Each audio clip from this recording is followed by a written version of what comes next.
हरे कृष्णा, राधे राधे, जय श्रीमन नारायण। कैसे हैं आप लोग? आशा करती हूँ कि भगवान नारायण की कृपा आप सभी पर बनी रहे, आप सभी स्वस्थ हो, अच्छे हो। इसी कामना के साथ आज हम सुनेंगे पूर्व जन्म का न्याय। जो भी हम अच्छे और बुरे पाप करते हैं उसका हमें पूर्व जन्म में जरूर अच्छा या बुरा फल मिलता है। तो इस कहानी के माध्यम से हम वही जानेंगे। तो आइए ज़्यादा देरी न करते हुए कहानी को सुनते हैं। एक समय की बात है, एक गांव में यज्ञदत्त नाम का एक गरीब पंडित रहता था। यज्ञदत्त इस दुनिया में उसका कोई भी नहीं था, इसलिए पेट भरने की उसे कोई विशेष चिंता नहीं थी। किसी के घर से भी थोड़ा सा आटा चावल मांगकर ले आता और बनाकर उससे अपना गुजारा कर लिया करता था। पंडित यज्ञदत्त की जिंदगी इसी तरह से गुजर रही थी। एक दिन वह सोचने लगा कि धीरे धीरे मैं बुढ़ापे की ओर बढ़ रहा हूँ। अभी तो मैंने लोगों के घर जाकर उनसे मांग कर पूजा पाठ करके अपना पेट भर लेता हूँ, लेकिन जब मैं बूढ़ा हो जाऊँगा तब इस दुनिया में मेरा कोई नहीं है जो मेरा ख्याल रखेगा। मेरे बुढ़ापे पे मुझे कौन बिठाकर खिलाएगा? इसीलिए मेरी भलाई इसी में है कि मैं आज से ही अपने भविष्य के बारे में सोचना शुरू कर दूं, वरना बुढ़ापे में दर दर की ठोकरें खानी पड़ेगी। यह सोचकर पंडित यज्ञदत्त अगले ही दिन से भोर होते ही घर से निकल जाता और पूरा दिन एक दूसरे के दरवाजे पर जाकर पूजा पाठ कथा कहता और उसके बदले में जो भी धन और अनाज उसे मिलता उसे वह घर ले आया करता था। जितना अनाज वह खा सकता था वह पका लेता, बाकी अनाज को संभाल कर रख देता। जब उसके पास काफ़ी सारा अनाज इकट्ठा हो जाता तो उसे बाजार में ले जाकर बेचकर और उसके पैसे को एकत्रित किया करता था। इस तरह से बचत करते हुए कुछ महीने के पश्चात उसके पास 1000 स्वर्ण मुद्राएं इकट्ठी हो चुकी थी, लेकिन पंडित यज्ञदत्त ने अपने कार्य में कभी कोई कमी नहीं आने दी। वह रोज यजमान के यहाँ पर जाता और पूजा पाठ कराता। एक दिन की बात है कि किसी यजमान की तलाश करता हुआ एक दूसरे गांव में चला जाता है। तभी एक बुढ़िया की दृष्टि पंडित जी पर पड़ती है। बुढ़िया सोचने लगती है, क्यों ना मैं इनसे ही हवन करा लूँ, हो सकता है यह रास्ते में करने के लिए तैयार हो जाएं। जैसे ही पंडित जी बुढ़िया के घर के सामने से गुजरे, बुढ़िया ने आवाज़ लगाकर कहा, पंडित महाराज जी, जरा एक क्षण के लिए मुझ बुढ़िया की भी बातों को सुन लीजिए। यज्ञदत्त बोला, हाँ माई, क्या बात है, क्या कष्ट है तुम्हें? मेरे योग्य कोई कार्य हो तो बताओ। तभी बुढ़िया माई ने, पंडित जी, कुछ ही दिन मेरी गाय मर गई है, क्या आप उसकी आत्मा के शांति के लिए मेरे यहाँ पूजा पाठ और हवन करवा सकते हैं? तभी यज्ञदत्त बोला, हाँ हाँ, क्यों नहीं। गौ माता की आत्मा की शांति के लिए पूजा पाठ करवाना तो मेरे लिए सौभाग्य की बात है, और फिर यह तो मेरे प्रतिदिन का कार्य है। बुढ़िया बोली, लेकिन मैं आपको दान दक्षिणा में धन नहीं दे सकती। यज्ञदत्त बोला, दान दक्षिणा की तुम चिंता ना करो माई, जो भी खुशी के साथ दे दोगी मैं स्वीकार कर लूँगा। तो फिर ठीक है महाराज, आ जाइए, पधारिए, यह शुभ कार्य आज ही कर दीजिए तो अच्छा होगा।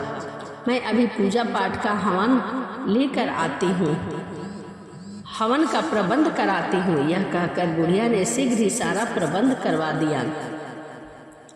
शाम तक जब सारा काम पूरा हो गया तब पंडित यज्ञदत्त ने अपना झोला संभाला और कहा, माई, गौ माता की आत्मा की शांति के लिए तुमने जो कुछ भी किया उससे ईश्वर और गाय माता दोनों ही तुम पर प्रसन्न हैं और तुम्हारा भला करेंगी। अब मैं अपने घर को वापस चलता हूँ, इसीलिए तुम्हें श्रद्धापूर्वक जो भी दान दक्षिणा देना है वह दे सकती हो। बुढ़िया माई ने कहा, अवश्य महाराज जी, कृपा करके बाहर चलिए। झोपड़ी के बाहर आकर बुढ़िया माई एक बछड़े को अपने साथ ले आई और पंडित जी की ओर बढ़ाते हुए बोली, आप दक्षिणा में इस बछड़े को ले जाइए। महाराज, जिस गाय माता की आत्मा की शांति के लिए आपने इतना कुछ किया है वह उसी का बछड़ा है, उसको जन्म देने के साथ ही वह गाय मर गई। यज्ञदत्त बोला, लेकिन मैं इस बछड़े का क्या करूँगा? तब बुढ़िया माई ने कहा, इसे पालिए पोसिए, बड़ा होकर एक दिन यह आपके अवश्य ही काम आएगा। इसके सिवाय आपको दक्षिणा में देने के लिए मेरे पास कुछ भी नहीं है और इसके खाने पीने का बोझ उठाना भी मेरे बस की बात नहीं है। मैं बुढ़िया माई स्वयं अपना गुजारा नहीं कर सकती, अपना पेट नहीं भर सकती, तो इसका पेट कहाँ से भरूंगी? पंडित जी, मुझ गरीब की अवस्था पर दया कीजिए और कृपा करके इसे दक्षिणा स्वरूप में ग्रहण कर लीजिए। तभी बुढ़िया माई की बात सुनकर पंडित जी सोच में पड़ गए, क्यों ना मैं ग्रहण कर लूँ, देने वाले तो ईश्वर है, यह मेरे साथ रहेगा तो मैं इसकी देख रेख करता रहूँगा, इससे मेरा मन भी लगा रहेगा। यजमान से थोड़ा बहुत घास भूसा इसके लिए भी मांग लिया करूँगा, फिर वैसे भी मिली हुई चीज़ को हाथ से नहीं जाने देना चाहिए। बुढ़िया के पास इसके अलावा और कुछ भी नहीं था। तभी वह बोली, माई तुम श्रद्धापूर्वक मुझे दक्षिणा में यह बछड़ा दे सकती हो, मैं इसे स्वीकार करता हूँ। लाओ इसकी रस्सी मुझे दे दो, ईश्वर आपका भला करे। पंडित जी, यह लीजिए आपका बछड़ा, इसकी रस्सी। और इस तरह से पंडित यज्ञदत्त उस बछड़े को लेकर अपने घर की ओर चल दिए। पंडित यज्ञदत्त बछड़े को अपने घर में ले आए और उसी दिन से उसका पालन पोषण करने लगे। वह रोज किसी भी यजमान की तलाश में जाने से पहले बछड़े को कुछ चारा खिलाकर जाया करते थे और संध्या को लौटते समय किसी से थोड़ा सा घास ले आया करते थे, कभी किसी से थोड़ा भूसा ले आया करते थे, क्योंकि गांव में भूसा और घास की कोई कमी नहीं थी, इसीलिए कोई भी बछड़े के लायक चारा उन्हें दे दिया करता था। इस तरह से उनके हाथ में वह बछड़ा रहता था और उनके साथ खाने पीने में कोई भी कमी नहीं थी। उस बछड़े को समय बीतता गया और कुछ वर्ष बीत गए। बछड़ा हट्टा गट्टा और विशाल बैल बन चुका था उस गांव में, तो क्या आसपास के कई गांव उस बैल जैसा दूसरा बैल नहीं था। गांव के लोग सब बैल को देखने आते तो आपस में कहते, वाह पंडित जी, बैल तो बहुत ही अच्छा है, इसका मुकाबला कोई नहीं कर सकता। अरे भाई, यह हमारे पंडित जी ने का बैल है, इसे इन्होंने ही लालन पालन किया है। अपनी परवाह किए बिना ही यह उसे खिलाया पिलाया करते थे और उसकी देखभाल करते थे, मानो जैसे उनका पुत्र हो। यज्ञदत्त के बैल की चर्चा गांव के साहूकार के कान तक जा पहुंची। साहूकार पशुओं की खरीद बेच का काम किया करता था। उसके पास एक बहुत ही बड़ी पशुशाला थी, जिसमें गाय, भैंस, ऊंट आदि के अलावा कई बैल भी थे। जब उसे पता लगा कि यज्ञदत्त के बैल के समान पूरे गांव में कोई नहीं है, तो क्यों ना पूरे राज्य में नहीं है, तो मन ही मन उसने बैल को खरीदने का निश्चय कर लिया।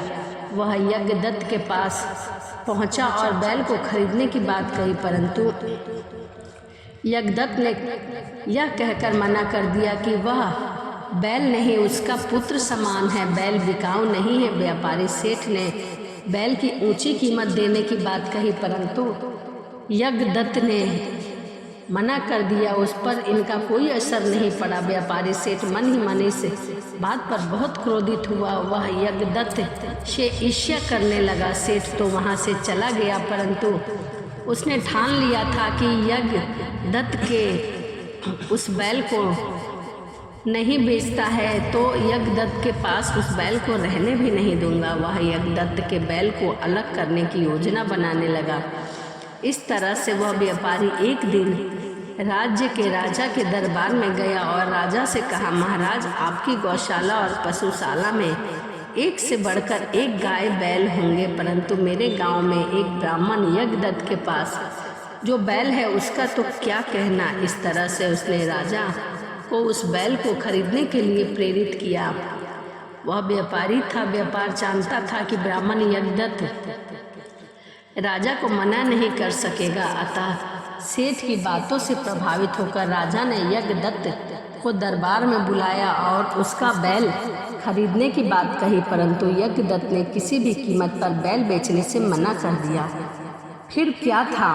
राजा को इस बात पर क्रोध आया। उसने तुरंत सैनिकों को आदेश दिया कि बैल को लाकर हमारी पशुशाला में बांध दिया जाए। राजा के आदेश का पालन किया गया और यज्ञदत्त ने उस बैल को बलपूर्वक छीनकर राजा की पशुशाला में बांध दी। राजा जब स्वयं पशुशाला में बैल को देखने आए तो आश्चर्यचकित थे।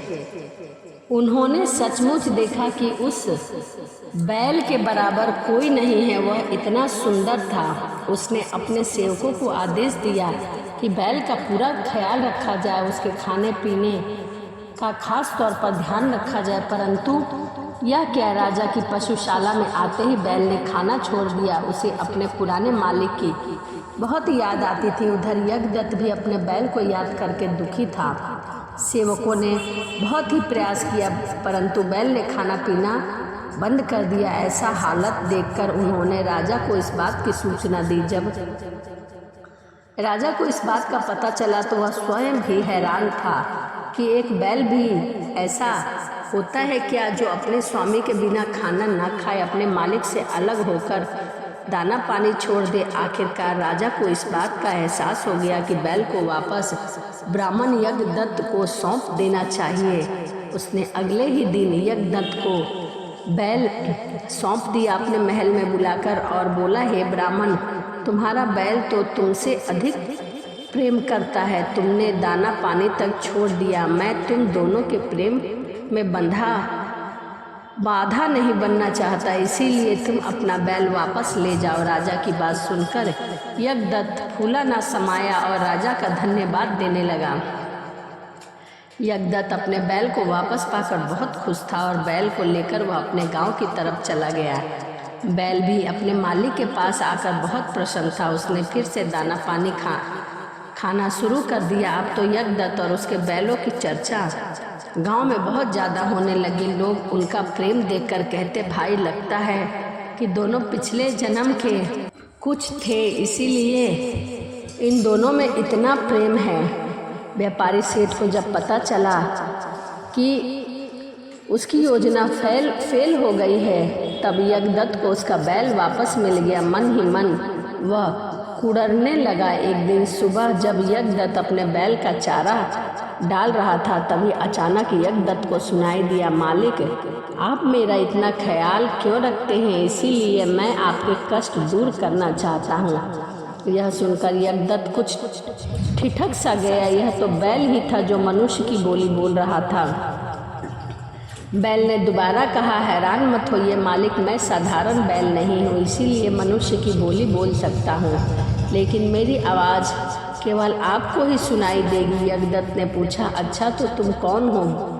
बैल बोला, मैं आपको सही वक्त आने पर बताऊंगा। फिलहाल मैं आपके कष्टों को दूर करने का उपाय बताता हूँ, आप वही करो जो मैं कहूँगा, इससे आपकी धन की समस्या भी हल हो जाएगी। फिर बैल धीरे धीरे यज्ञदत्त को कुछ समझाने लगा। सब कुछ समझने के बाद यज्ञदत्त बोला, योजना तो तुम्हारी बहुत अच्छी है, परंतु कहीं ऐसा ना हो कि इस जाल में मैं खुद ही फंस जाऊं। बैल बोला, आप मुझ पर विश्वास रखिए, आप मेरे मालिक हैं, मैंने कहा ना मैं कोई साधारण बैल नहीं हूँ।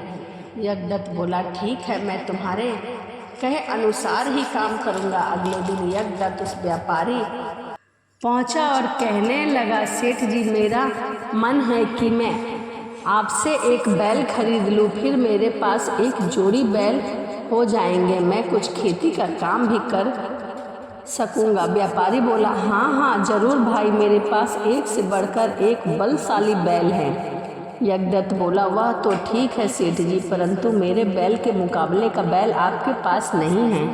मेरा बैल तो इतना ताकतवर है कि अनाज की बोरियों से भरी हुई 5 बैलगाड़ियों को अकेले ही खींच सकता है। सेठ बोला, भाई यज्ञदत्त, माना तुम्हारा बैल ताकतवर है, परंतु इतनी डींगे मत हाँको, तुम जो कहते हो वह असंभव है। अकेला बैल 5 लद्दी हुई गाड़ियों को एक साथ नहीं खींच सकता, इतना घमंड अच्छा नहीं है। यज्ञदत्त बोला, सेठ जी, मेरी बात पर विश्वास करो, शर्त लगा लो, यदि तुम्हें मंजूर हो तो। सेठ मन ही मन सोचने लगा, यह ब्राह्मण तो आज खुद ही कंगाल होने के लिए मेरे पास आ गया है, जो एक असंभव सी शर्त लग रहा है। बच्चू को इसी के जाल में ऐसा फंसाऊंगा कि याद रखेगा। सेठ बोला, ठीक है, तो शर्त पक्की रही। अगर तुम्हारे बैल ने यह कारनामा कर दिया तो मैं तुम्हें 15,000 स्वर्ण मुद्राएं दूंगा, और अगर वह नहीं कर पाया तो तुम मुझे 12,000 स्वर्ण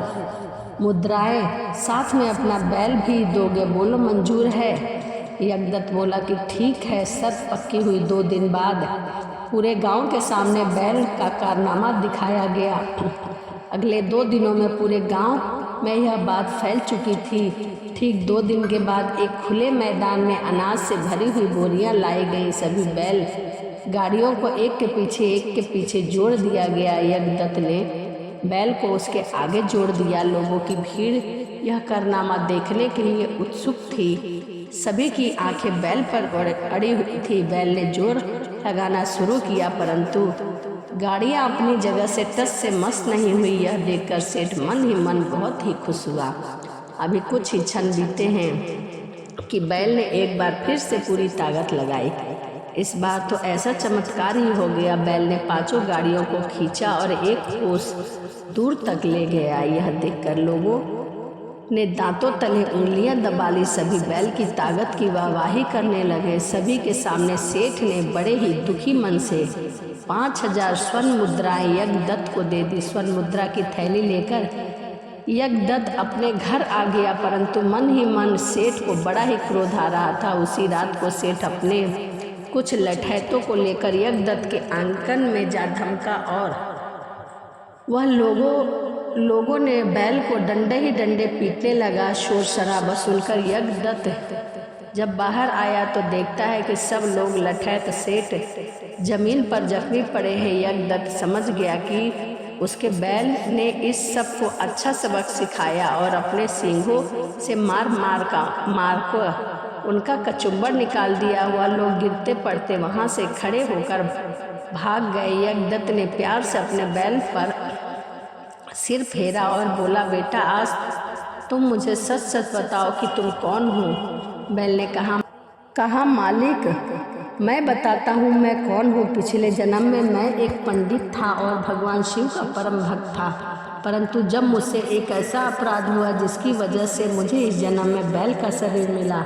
मैं पंडिताई करके अपना जीवन निर्वाह करता था। मुझे एक दिन एक गाय दान के रूप में मिली और गाय के साथ उसका बछड़ा भी था। मैंने गाय को बड़े ही चाव से पाला और उसका दूध अपने परिवार को पिलाया, परंतु मेरा रवैया उसके बछड़े के प्रति अच्छा नहीं था। मैं उसके बछड़े को गाय का दूध भी पीने नहीं देता था और सारा दूध निकालकर अपने बच्चों को पिला देता था, जिसका परिणाम यह हुआ कि वह बछड़ा बहुत ही कमज़ोर होकर बीमार रहने लगा। एक दिन उस बेचारे बछड़े की मृत्यु हो गई। मैंने मरे हुए बछड़े को खेत में गाड़ दिया, परंतु बछड़े के मरते ही गाय ने भी उसके दुख में दाना पानी छोड़ दिया और कुछ दिनों में गाय की भी मृत्यु हो गई। इस दोनों के निर्दोष जान की मृत्यु का पाप मेरे सिर पर चढ़ गया, जिसका परिणाम यह हुआ कि मुझे इस जन्म में एक बछड़े का रूप लेना पड़ा। तो यह उस गाय और मालिक और बैल की कहानी थी। तो चलिए इसी के साथ वीडियो को समाप्त करते हैं और मिलते हैं अगली वीडियो में। वीडियो आपको कैसी लगी कमेंट करके ज़रूर बताइएगा। तो चलिए मिलते हैं अगली वीडियो में। राधे राधे, जय श्रीमन नारायण, हरे कृष्णा।